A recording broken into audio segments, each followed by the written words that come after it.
그 가족분들이 대부분 누구 아빠, 누구 엄마 이렇게 불리시잖아요. 저는 준영이 얘기부터 좀 준영이 소개부터 하는 게 순서인 것 같아서 준영이 얘기부터 잠깐 좀 듣겠습니다. 준영이 저는 나쁜 아빠였어요. 준영이에 대해서 잘 알지 못하고 잘해주지 못하고 떠나보낸 나쁜 아빠였죠. 제가 알고 있는 준영이는 책임감 강하고 다정다감하고 동생들한테 정말 큰형 노릇을 하는 그런 아이였어요. 그리고 아빠나 할머니, 어른들이 하시는 얘기 잘 듣고 술은 좀 먹었어요. 술은 내가 가르쳤으니까. 담배는 안 피고 고등학교 2학년짜리 무슨 술 먹냐 그러는데 아빠 술 사주세요. 막걸리도 한 잔씩 먹고 했었어요. 그 정도밖에 알지 못해요. 제가. 그래서 한스러워요. 고등학교 올라간 다음에 한 번도 준영이랑 같이 사진 찍어본 적이 없어요. 그만큼 바빴고 삶에 찌달렸어요. 모든 아버지들이 지금 다 느끼실 테지만 아이한테 그렇게 다정다감하고 할 수 없는 그 가정 형편들 이런 게 많죠. 좀 후회가 되는 점이 되게 많아요. 맏아들. 네. 장남의 동생들이 셋 있고요. 네. 저한테 많이 혼났어요. 왜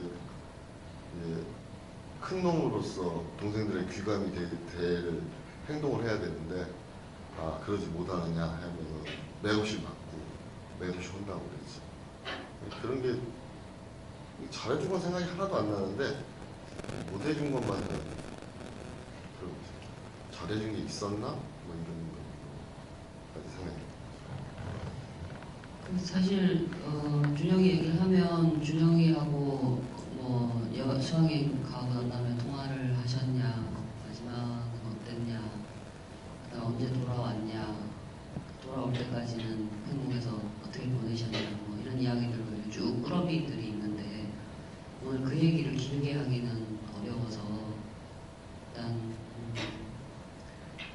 얘기를 좀 이렇게 다른 주제로 건너뛸게요. 진상규명 국과장이시잖아요. 가족협의회. 그리고 제가 알기로는 꽤 오래 하셨어요. 아마 특별조사위원회가 설립 준비를 하던 2015년 봄인지 여름인지부터 진상규명 국과장을 맡으셔서 지금까지 해오셨는데 특별히 이 일을 약간 좀 제가 그동안 배운 바로는 굉장히 바쁘시거든요. 이 일을 어떻게 해서 맡게 되셨는지 그 과정을 우선 한번 말씀을 해주시고, 그리고 진상규명 국가장이 뭐 하는 역할인 거냐 가협에서 이 이야기도 좀 한꺼번에 말씀을 좀 해봐주세요. 우선은 하기 싫었는데 득달민이라서 하게 됐고요. 진상규명 국가장이 제일 힘들다는 걸 알고 하기 싫었어요. 원래는 그냥 인양 쪽 파트를 맡아서 인양 팀장 역할을 했었어요. 그래서 가족들 중에 그냥 인양에 신경 쓰고 인양을 할 수 있는 사람이 몇 없겠다. 그래서 그 중에 하나가 나겠구나 싶어서 자료 모으고 인양 하는데 쫓아다녔고 2015년 초창기만 해도 인양을 할 생각이 없었어요. 정부에서. 그래서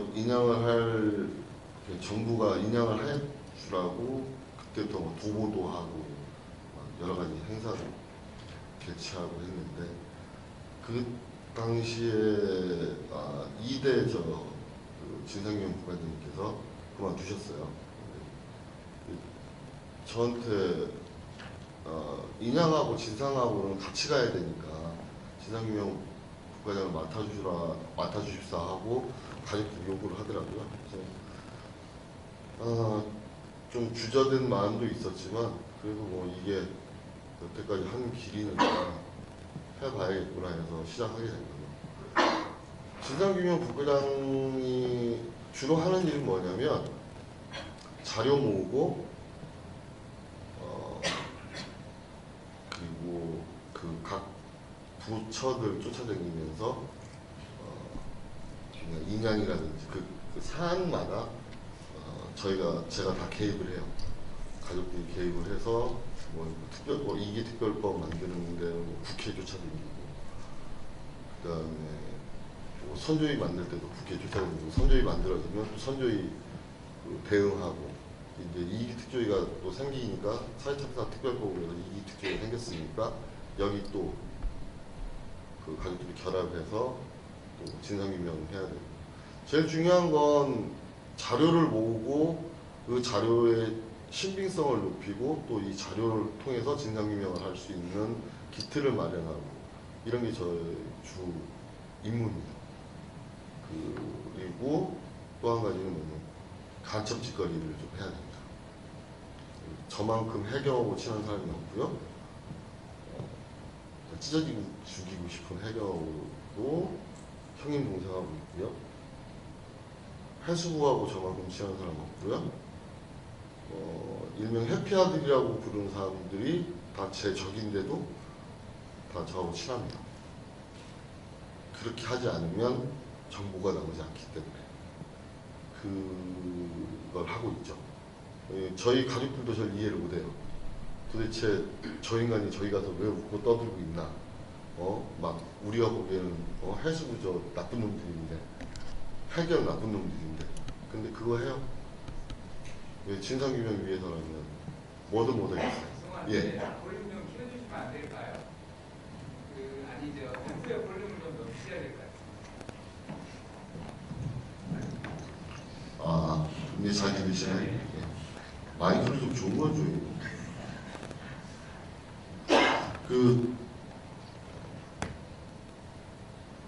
까먹었어요. 다음 주에.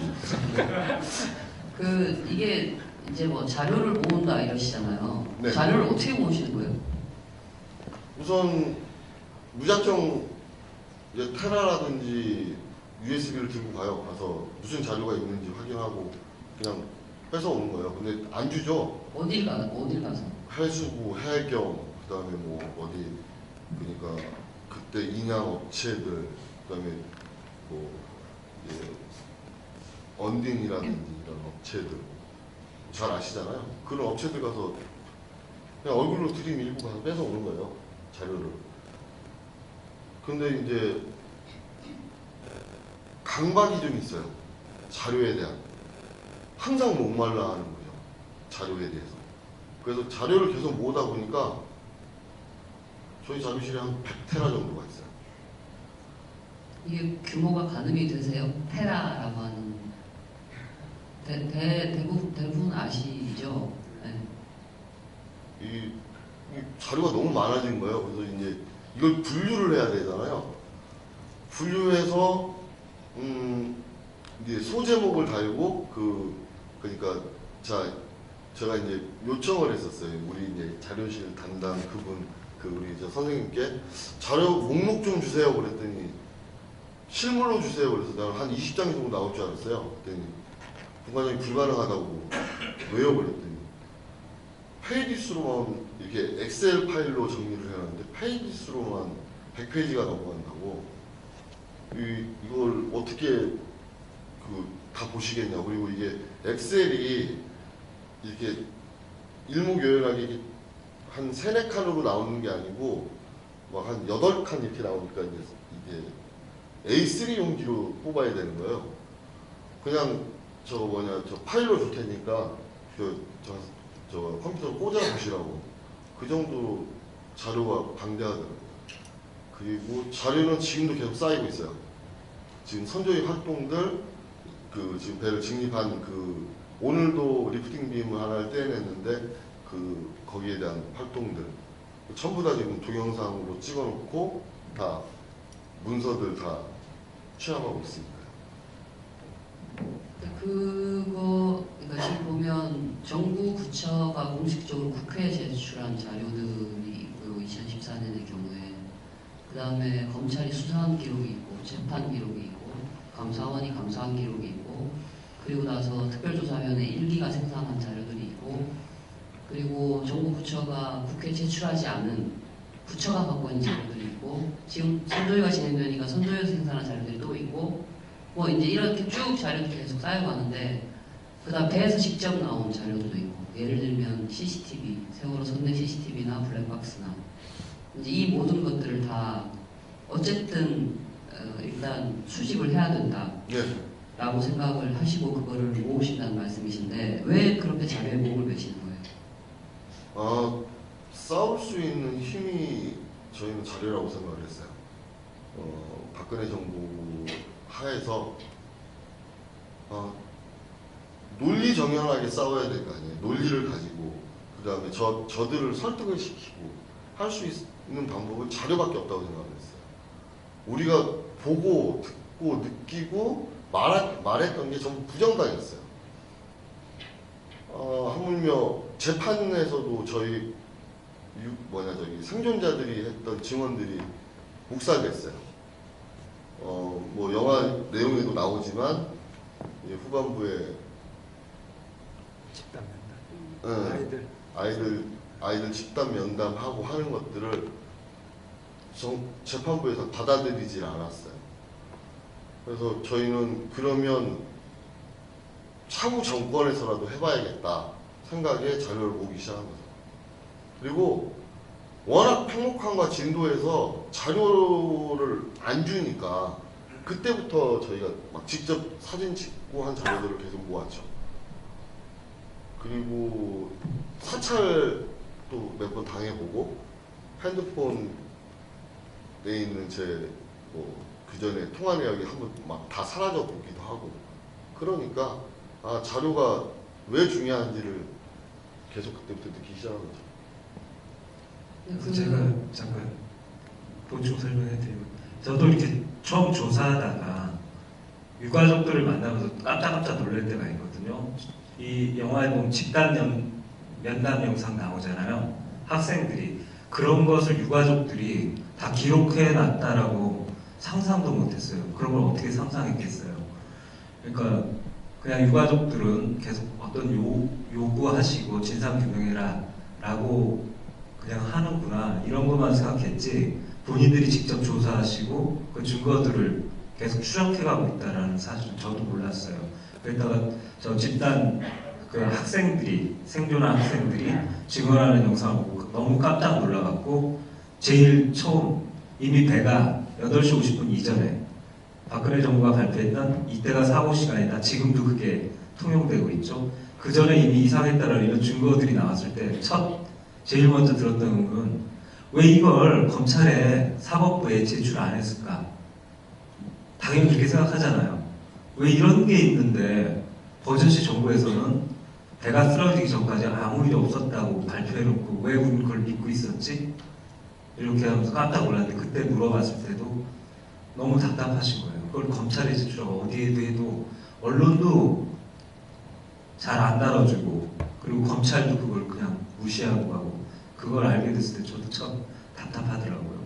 그러니까 그런 것들이 근데 지금도 제가 잠깐 그 아버님 말씀 이렇게 얘기했던 이유는 아마 지금도 그렇고요 앞으로도 그렇고 제가 꼭 이 영화를 보신 분들한테 말씀드리고 싶은 거면 계속 그 단순 해상 교통사고로 가고 싶었던 사람들은 지금도 그렇고 앞으로도 그럴 텐데 뭘 하고 있냐면요. 첫 번째 선원들의 주장만 믿고 가요.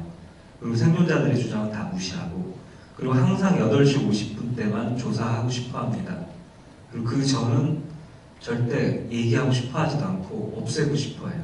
이 말씀을 꼭 전하고 싶었어요. 이렇게 들어오시는 불안합니다.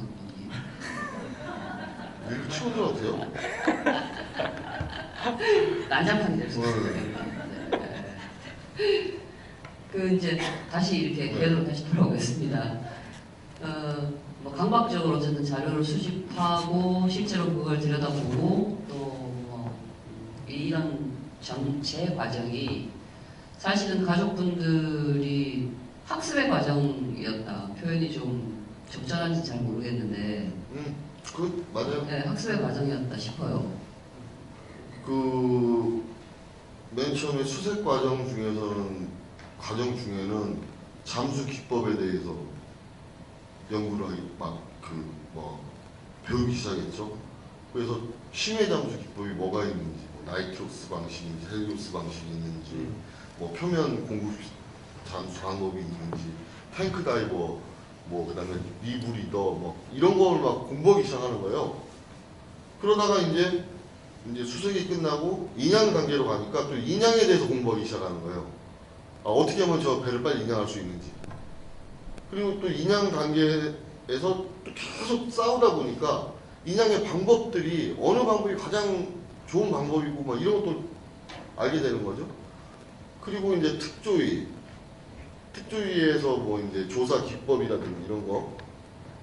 그리고 뭐 선조위 뭐 이제 배가 인양된 다음에 지금 뭐 배가 어떻게 하면 침몰할 수 있을까, 뭐 침몰 이유, 뭐 이런 것들을 계속 공부하게 되는 거죠. 그래서 제가 그 모 방송사에도 나왔지만 대학교 4년 댕긴 거고 똑같아요. 4년 지났잖아요. 학부생 4년은 지났고요. 이제 석사 과정이에요. 좀 있으면 제가 석사 학위를 딸지도 모르겠어요. 세월호 석사. 그러면 특히에서 받아주려면 그러거든요. 그래도 석사 과정 밟고 있다고 해야죠. 그래도 뭐 이해 당사자라고 하는 표현으로 배제되시잖아요, 가족분들은. 아니 그 이해를 못 하겠는데 나는 피해 당사자지 이해 당사자가 아니에요. 세월호에서 돈을 벌 수 있는 사람이 아니잖아요. 근데 선조위에서 제가 진상소위 자문을 요청한 것도 아니에요. 그냥 자기네들끼리 그냥 얘기하고 올린 건데 전원위에 갔는데 제 이름을 막 내면서 저한테 이해 당사자라는 거예요. 도대체 이해 당사자가 내가 왜 될 수 있는지 그 한참 헤맸어요. 그래서 아무튼 제가 키를 당했어요. 거기서 뭐 이 표현이 맞는지 모르겠지만 제가 자문위원회에서 탈락됐어요. 자문위원을 뽑는데 전원위에서 회부돼가지고 탈락된 것도 참. 자문위원은 전원위에서 뽑는 게 아니고요. 그냥 지정하면 돼요. 근데 전원위까지 올라갔어요. 저를. 야, 내가 중요한 사람인가 보다. 근데 이제 선조위 위원장도 저한테 자문 받았다고 그러지. 부위원장도 받았다고 그러죠. 뭐 소위원장은 물론이고 다 자문을 받았다는 거예요. 근데 자문위원이 될 수 없대. 이해 당사자는. 요즘 잘 써먹고 있어요. 그 이해 당사자. 지금 선조위에 계신 이모 위원님께서는 이해 당사자로 고발당하셨고 또 몇몇 분들은 지금 자기 혐의를 벗어야 될 의무가 있어요. 그게 이해 당사자거든요. 네. 이제 제가 원래 긴 뭐 학습하는 과정이셨던 것 같다는 말씀을 드렸던 이유는 이게 이제 침몰 원인, 가족분들 표기로 침몰 원인, 구조 방기, 인양 지연, 그리고 이 모든 진상 조사를 조직적으로 방해한 이 크게 네 가지 덩어리에서 지난 진상규명 국가장으로서 그 전 과정을 이렇게 겪고 오시고 학습하셨기 때문에 예를 들어 특조위나 선조위 분들은 연속 빼지 않잖아요. 그러니까 특조위에도 계셨다가 선조위에도 이어지셨으면 모르겠지만 그렇지 않으면 일시적으로 결합했다가 빠지고 그런 반면에 아버님은 전 과정을 지금 쭉 따라오셨고 거기다가 조사위원이나 조사관들은 개별 주제에 집중해서 조사를 진행한다면 아버님 지금 제가 거명한 몇 가지 항목들을 전체를 다 이렇게 살펴보면서 오시기 때문에 어떻게 보면 세월호 참사의 진상규명이라고 할 때 필요한 내용 전체에 관해서 대단히 깊이 있는 이해에 도달해 있을 수 있겠다 라고 하는 생각이 들어서 그렇다면 이분들이 국가기구가 내놓는 결론에 관해 어떤 견해를 혹은 어떤 판단을 하고 계신가라고 하는 것이 존중돼야 되는 거 아닌가 싶은 생각이 들어서 이제 그 과정들을 관객분들과 좀 소통을 하려고 또 3년의 학습 과정이지 않으셨냐 이렇게 이제 질문을 드려봤던 거예요. 근데 그만한 그렇게 여러 가지 주제, 그래서 통합적으로 사안을 바라보는 견해가 충분히 존중받고 있다고 생각을 하시나요? 가족분들의 견해가. 아직까지는 피부로 느끼지 못하고 있어요.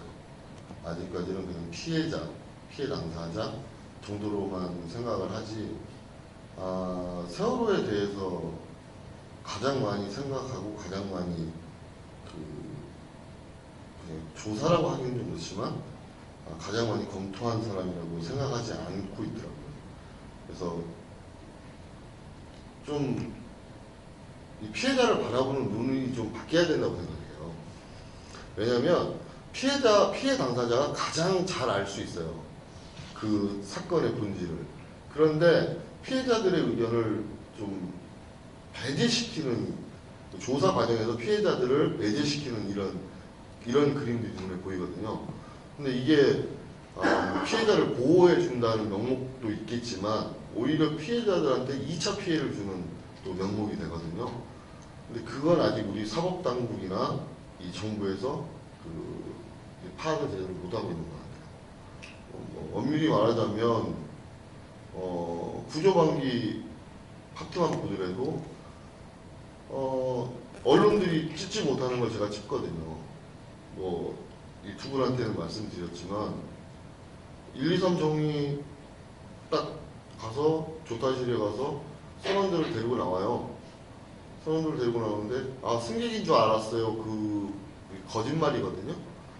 그 말이 얼마나 파장이 큰 건지를 이 사람들은 잘 모르더라고요. 언론들도 얘기를 안 해요. 왜냐하면 조타실에서 승객이 나오면 안 돼요. 비행기 조종실에서 승객이 나오면 그 승객은 테러범이에요. 마찬가지로 사고 난 배에서 조타실에서 승객이 나왔다? 그러면 그 사람은 테러범 취급을 해야 돼요. 근데 승객인 줄 알고 태웠어요. 이 한마디를 아무 언론도 짚어내질 않아요. 그게 얼마나 위험한 말인지를. 나중에 이게 거짓말이었다 라고만 얘기를 해요. 근데 제가 보는 관점이 좀 틀리거든요. 이런 관점들을 설명을 해주면 그때서야 이렇게 얘기를 하는 거예요. 조사관들한테도 제가 맨날 얘기하는 게 그래요. 상상력을 좀 가져라. 도대체 왜 이걸 단순 사고로만 보느냐. 근데 지금 이게 좀 문제가 있는 게 뭐냐면, 난 이 그날 바다 영화를 어떻게 보셨는지 모르겠어요. 이 영화가 내포하고 있는 숨은 뜻은 범죄적인 요소예요. 범죄적인 요소가 있을 수 있다는 거예요. 지금 앵커를 떨어뜨려서 앵커에 집중하고 계신 분들도 계실 텐데 이게 아니라고요. 이 그날바다 팀이 이 영화의 그냥 가장 큰 주제로 삼고 있는 건 범죄적인 요소가 있다는 거예요. 그래서 AIS 항적부터 다시 따져보자는 거고, AIS 항적이 안 맞는다는 건 도대체 왜 이거를 AIS 항적을 여기에 맞춰야 되느냐. 이 사고에 그려가면서 조작해가면서 맞춰야 되느냐.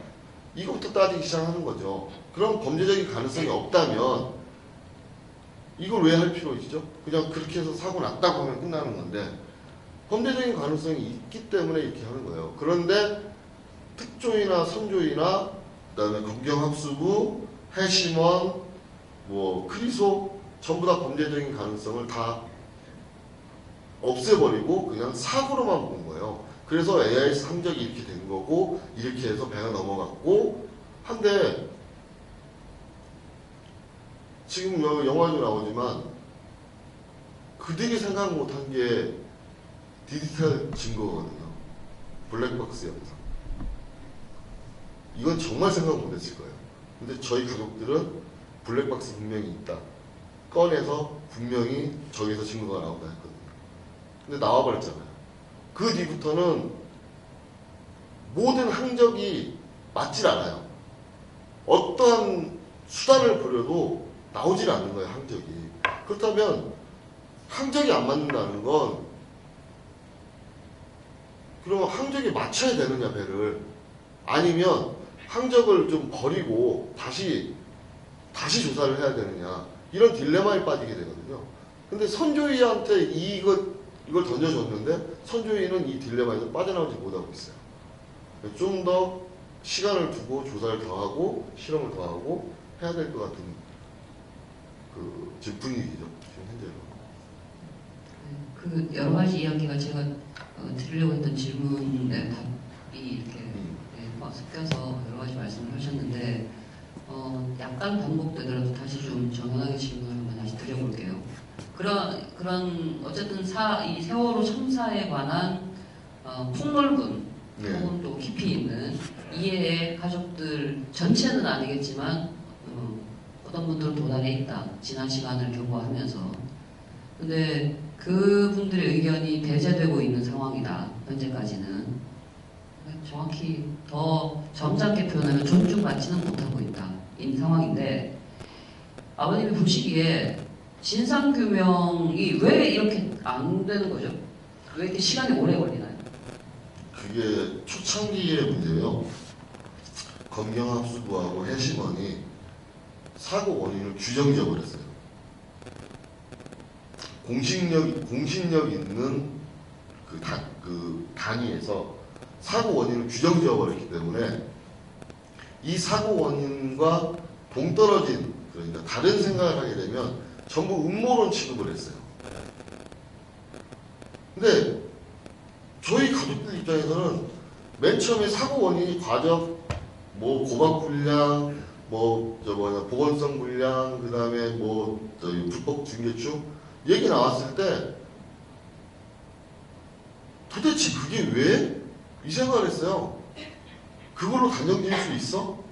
과연 이게 그러면 끝까지 갈 수 있는 거야? 이게 이유가 될 수 있나? 이렇게 생각을 했거든요. 그런데 재판에서 우선 조타 실수는 배제됐죠. 솔레노이드 밸브 이상이라든지 아니면 기기, 프로펠러라든지 기기에 이상이 있을 수 있다. 과적이 있는데 필요 이상의 과적. 배가 45도 이상 넘어가가지고 묶여있는 물체가 있으면 그게 이상한 거 아니에요? 45도 이상 넘어간다고 가정하고 고박을 하진 않아요. 근데 배는 갑자기 45도 이상 넘어갔거든요. 그 다음에 불법 중개축은 이건 죄가 맞죠. 근데 여기에 대한 판결은 되게 또 형량이 낮고. 그러면 304명이 죽었는데 아직 돌아오지 못한 분도 5명이 있는데 이게 과연 그러면 사고 원인에 가까워졌느냐? 가까워질 수가 없어요. 왜냐하면 공신력 있는 검경합수부나 해시번이나 크리소 이쪽에서 보고서를 내고 이게 채택이 돼가지고 꽉 굳어버렸기 때문에 이걸 깨버려야 돼요. 그래야만이 다시 시작할 수가 있는 거거든요. 근데 이걸 깨기가 정말 힘든 거예요. 자, 선조위에서 요 근래에 외력 가능성도 열어놓고 조사하겠다. 이 한마디가 나오는데 4년 걸렸어요.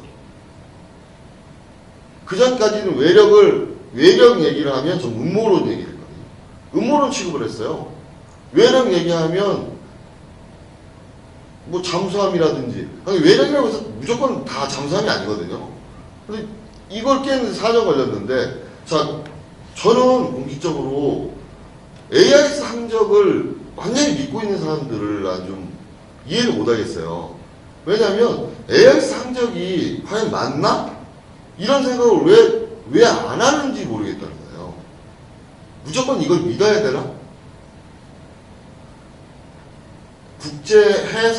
국제해사기구라고 IMO에서 보면 거기에서 AIS 항적은 그냥 참고사항일 뿐이지 증거가 될 수 없다고 합니다.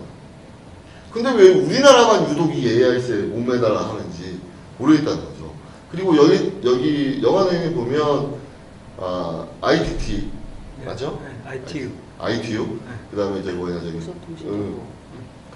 이런 것들이 모순이 일어나는 거거든요. 그런 것들을 왜 우리가 믿어야 되지? TRS 정부도 마찬가지예요. 먼저 했던 내용과 뭐 나중에 했던 내용이 막 뒤바뀌어 있고 막 섞여 있고 이래요. 그렇다면 야, 이 타임라인을 도대체 어떻게 그려야 되는 거야? 그리고 아이들이 그 카톡 보는 내용과 또 헬기가 도착하는 시간 이런 것도 또 틀려져요. 하다 보면. 그래서 이 타임라인을 어떻게 맞춰야 되는지 모르겠는 거예요. 아까 저 감독님이 말씀하셨지만 8시 50분경 이후로 이 모든 이벤트가 발생한다고 하는데 그 이전의 이벤트들은 뭐였냐는 거죠. 그리고 대통령한테 국가안보실에서 보고를 올리잖아요. 그 보고서에 보면 8시 35분 경이라고 나와요. 사고 시간. 누가 보고를 했는데 사고 나지도 않을 때한테 8시 35분에 보고를 했냐는 거죠. 공식적으로는 8시 50분경에 사고가 나는데 8시 35분에 사고가 났다고. 아니 NSC가 국가안보실이 대통령한테 보고를 그렇게 해요. 그렇게 한단 말이죠. 이건 타임머신이 있어서 타고 갔다 왔나? 이런 생각이 드는 거예요. 합리적인 의심을 하게 되면 이거를 여태까지 나라에서 발표한 이 내용과 틀리다. 그러면 전부 음모론으로 몰고 가요. 음모론으로 몰고 와서 뭐 가령 이제 인텐션 팀은 이제 닭던지기라고 하고 뭐 잠수함선을 얘기하면 고래 잡으러 가야 된다고. 그것도 콧등까지는 고래가 세월호를 밀었는데 콧등이 까질 거래요. 그래서 고래를 잡았는데 콧등이 안 까졌어. 그래서 다시 잡으러 가야 돼. 이런 농담도 해요. 그게 선조위에서 나오는 농담이에요. 과연 이게 국가의 조사기구라든지 국가가 할 일인가 싶기도 하고. 맨 처음이 잘못됐다는 거예요. 제 말씀. 이제 2014년에 검경 합수부가 수사를 시작을 해서 사건 한 달 만에 선원들을 기소를 했고 그 재판의 1심 판결이 그해 11월 달에 나왔어요. 그리고 그 1심 판결, 그러니까 10월 초쯤에 검찰이 최종 수사 결과를 발표를 하고 한 달 뒤에 재판부가 판결을 하고 다시 한 달 뒤에 해양안전심판원이 여기는 선박사고에 관한 최고 결정기구예요. 해양안전심판원이라는 것이. 그래서 여기서도 결론을 내고 근데 이 모든 국가 각급 기관 기구의 결론이 동일했어요. 아버님 말씀하셨던 죽은 선박 들여와서 이상하게 재개축을 해서 배가 불량한 상태였는데 짐을 많이 실었고 그걸 잘 안 묶었고 근데 조탄 실수에서 배가 돌아가는 바람에 휘청했고 화물이 쏠렸고 넘어갔다 라고 결론이 났던 거고 그거는 그 이후에 사법부의 2심하고 대법 판단에서 한 가지 요소만 달라졌어요. 조탄 실수를 확정할 수는 없다. 솔레노이드 밸브 내지는 뭐 다른 기기 고장 가능성을 조사해 봐야 한다. 그래서 인양이 돼서 세월을 직접 조사한 다음에나 결론을 내릴 수 있다. 라고 되면서 선원들이 징역형을 받고 지금도 복역을 하고 있는 분들이 계신데 그분들한테 부과된 죄는 침몰 원인은 아무 상관이 없어요. 다 사고 발생한 이후에 승객들을 제대로 구호 조치를 하지 않았다라고 하는 것에 관한 죄를 책임을 받았을 뿐이고 침몰 원인과 관련돼서는 선원들은 면죄가 됐습니다. 요 판결을 통해서. 그리고 그 내용이 언론을 통해서 대대적으로 보도가 되면서 지금 한국 사회 대부분의 아마 압도적인 다수가 여전히 침몰 원인은 이미 밝혀졌다라고 인식하고 있는 상태가 아닌가 싶고요. 그런 점에서 이제 아버님께서 국가기구가 공식적으로 외력에 관한 조사를 하겠다. 그러니까 이전에 검경, 합수부와 해심원이 내린 결론을 다시 들여다봐야 된다라고 하는 결론에 도달하는 데 4년이 걸렸다. 이런 말씀을 하신 거다라고 조금 보충 설명을 드렸습니다. 이게 지금 말씀도 좀 포함되긴 했는데 특조위나 선조위나 이제 검찰 조직이나 사법부는 끝났어요. 대법 판결까지가 다 끝났기 때문에 남아있는 건 해심원이 지금 사라졌는데 사실 원래는 검찰이 아니라 검찰은 사법적으로 선원들한테 죄가 있는지 없는지를 묻는 거지만 해양안전심판원은 이 사고가 왜 발생했냐라는 걸 찾는 데거든요. 근데 거기도 그 형사범들을 다루는 사법과 마찬가지로 1심, 2심 이런 게 있어요. 근데 지금 1심 판결까지 못 내리고 있는 상황이에요, 해심원이. 근데 그래서 제가 작년인지 재작년인지 해심원에 전화를 한번 해본 적이 있어요. 거기 판결 어떻게 돼가고 있습니까? 홀딩 상태다. 근데 아마 이제 특별조사위원회든 선체조사위원회든 국가기구의 조사기구가 가고 있기 때문에 거기에 결론에 이렇게 그게 어떻게 돼가고 있는 건지를 좀 보고 있는 상황이 아닌가 싶기도 하고요. 네, 여튼 그래서 지금은 특별조사위원회 이름이 선체조사위원회로 바뀌고 그렇긴 한데 어쨌든 특별한 조사기구라고 하는 단위에서 세월호 진상규명을 진상조사를 해가는 과정이에요. 근데 지난 특조위와 선조위 이런 과정을 지켜보시면서 느끼시기에 가장 아쉽거나 이거 진짜 문제다라고 생각하거나 이런 요소들이 어떤 게 있어요. 왜냐하면 이게 2기 특조위가 다시 활동을 그러니까 새로 또 시작을 해야 되기 때문에 그때 극복 방안이나 이런 것과 관련되어져서 질문을 드립니다. 뭐 1기 특조위도 마찬가지고 아직 2기 특조위는 이제 시작 단계고 선조위는 지금 마감 단계인데 가장 큰 문제는요 상상력이 없어요. 경직돼 있어요. 그래서 이 참사가 왜 났는지 이런 좀 상상을 해야 되는데 그냥 자기 멋대로 자기가 배운 대로만 이 조사를 하게 되는 거예요. 아니 그래서 제가 공식적인 항의도 했어요. 뭐냐면 선조위나 특조위한테 아니 왜 범죄적인 요소를 빼느냐. 자, 교통사고가 나더라도 그냥 나는 교통사고가 있고 실수로 나는 교통사고가 있고 일부러 낸 교통사고가 있다. 그럼 범죄적인 요소가 눈에 띄면 그건 바로 그 선원한테 다시 확인을 해야 되는 거 아니야, 선원들한테. 그런데 재판에서는 선원들 얘기를 다 들어줘요. 그런데 조사에서는 또 선원들 얘기를 아무것도 안 들어줘. 이게 되게 이상한 거예요. 자, 이 배를 끌어올렸어요. 배를 이제 말이 인양이 전 인양이 아니고요. 아무튼 배를 끌어올렸어요. 올려서 조사를 하는데 수밀문이 다 열려 있는 거예요. 여기서 말하는 수밀문이란 항상 닫고 다녀야 되는 거예요. 물이 못 들어가게 그 수밀문이 있는 곳은 물이 들어가면 안 되는 자리거든요. 근데 항상 열어놓고 다녔다는 거예요. 그래서 아니 어떻게 항상 열어놓고 다닐 수 있느냐. 이게 수밀문이 열렸다는 건 뭐냐면 여러분들 차 비가 오나 눈이 오나 썬루프 열고요. 그 트렁크 열고 본네트 열고 당긴다는 거랑 똑같은 거예요. 수밀문이 그렇게 중요한 거거든요. 일단 열어놓고 당긴다는 거예요. 우리는 수밀문이 거의 다 열려 있었다. 뭐 2개 빼놓고 다 열려 있었다. 얘기를 딱 듣는 순간 이거 누가 일부러 여는 거 아니야?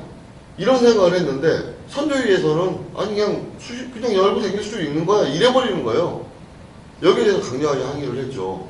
그랬더니 이제 선원조사를 하겠다고 하는데 기본적으로 왜 이런 그 범죄적인 요소 이런 걸 생각을 안 하는지 이런 게 되게 답답하죠. 그리고 아쉬운 점이 하나 더 있다면 뭐냐면 이 부처 간에 그러니까 특조위가 됐든 선조위가 됐든 이 원활하게 자료를 받을 수가 없어요. 이 해피아라는 이 조직이 엄청나게 이게 좀 방대해요. 그래가지고 자료를 달라면 진짜 자료를 잘 안 주는 거예요. 진짜 중요한 자료를. 물론 이제 해시먼도 아니야 지금 크리소, 예, 크리소도 이제 고발하고 했지만 이런 자료들이 와야 되거든요. 조사위원회. 근데 안 오고 있는 거죠. 그러니까 고발이 조사 방해로. 그런 것들이 좀 아쉽죠. 참고로 크리소라고 이제 약어를 쓰셔가지고 한국해양플랜트연구소라고 2014년에 검찰이 의뢰해서 모형 실험, 그러니까 세월호 축적대로 이렇게 만들어가지고 항주 실험이라고 하는 거를 배가 어떻게 넘어가는지 이런 실험을 수행했던 그것도 정부기관입니다. 그 마무리 말씀들 준비를 해주시고 거의 끝내야 돼서 크게 보면 세월호 참사는 우발적으로 여러 가지 원인들이 겹쳐서 불행하게도 단순히 우발적으로 벌어진 어떤 사건이다라고 하는 크게 보면 그런 견해와 아니 이건 뭔가 있는 것 같아 설명이 잘 안 돼 여러 가지가 라고 의문을 품고 그러니까 의심스러운 것들도 조사를 해야 돼 라고 하는 거기서 이제 더 나가면 고의로 침몰시켰어 거기서 더 가면 애초에 아이들 다 죽이자고 작정을 한 거예요까지 가죠.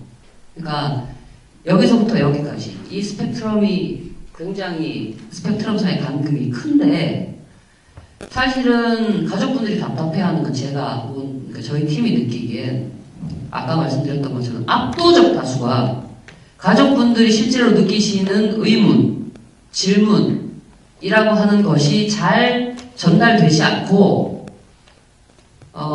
정부기관이 말한 것, 언론이 이야기한 것 이것이 대다수의 사람들을 지배하고 있는 상황이다라고 하는 걸 답답해 하시는 것 같아요. 그러면 만약에 후자라면 사실 전자는 원인들이 이미 다 나왔어요. 전자를 추정하는 사람들은 이러이러한 원인이다. 근데 그 원인으로 배가 안 넘어간다. 이런 증거들이 나오기 시작한 거고 이제 그러면 이제 그 단계에서 그날마다가 나오고 또 다른 어떤 의견들이 나오고 지금 이런 상황이잖아요. 근데 그것들은 확정할 수 없는 단계다. 현재로서 더 검증이 돼야 된다.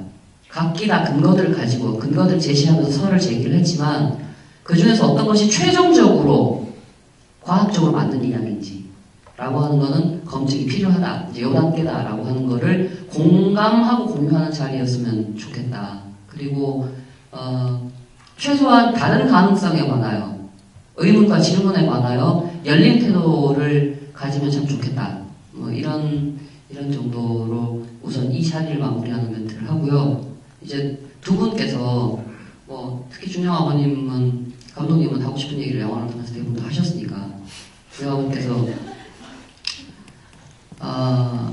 이 비를 뚫고 여기까지 오셔서 말씀을 들으시겠다고 앉아 계신 여러분들의 성의에 갚하는 그러면서 그러기 때문에 더욱더 이러이러한 부분을 좀 애써주셨으면 좋겠다라고 하는 바람 이런 걸 가지고 마무리 멘트를 부탁드립니다. 뭐 세월호 가지고 얘기하라고 하면 3박 4일도 마다하고 얘기할 수 있는 사람이 전데 이 말씀 드리고 싶어요.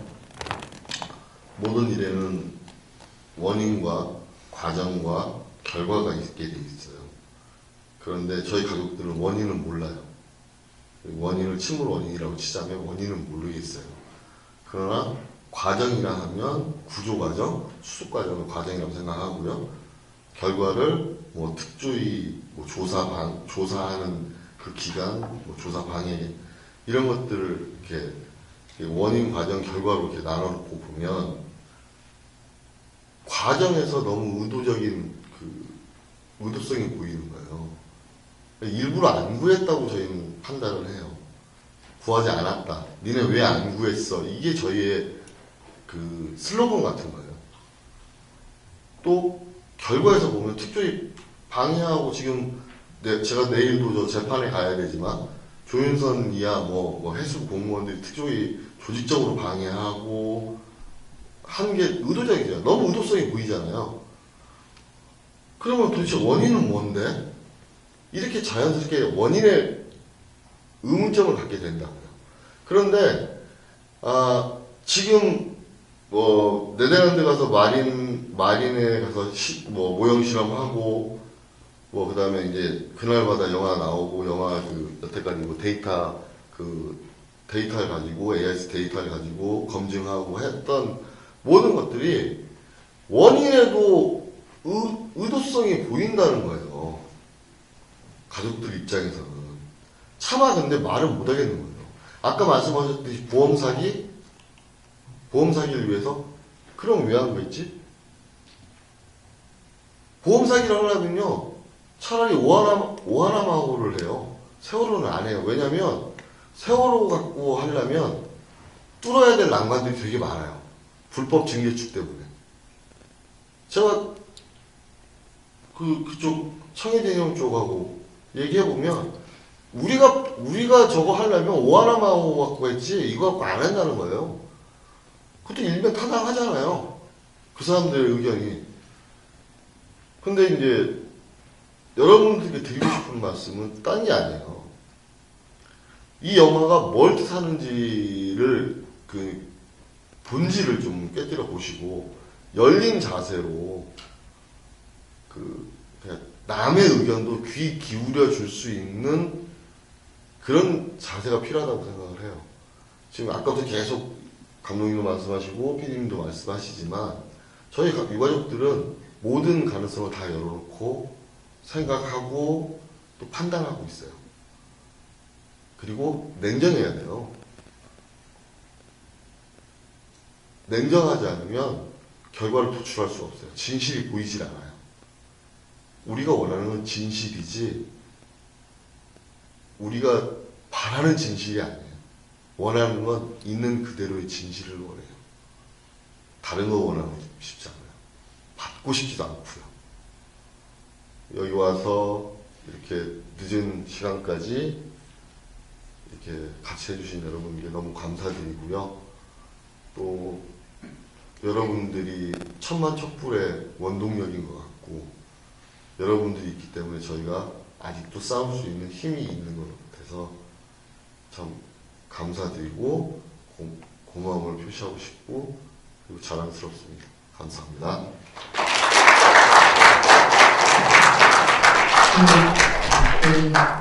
일어서셔서 인사하시죠. 굉장히 마지막 순간에 훅 들었어요. 우리가 바라는 진실이 있는 게 아니야. 우린 진실을 원해. 그 진실을 찾으려면 다가가려면 냉정해야 돼. 멋있어 보여요. 네, 하여튼 함께 해주셔서 그 이야기를 다 같이 마음에 품고 빠이빠이를 하는 것으로 인사를 드리겠습니다. 오늘 고맙습니다. 고맙습니다.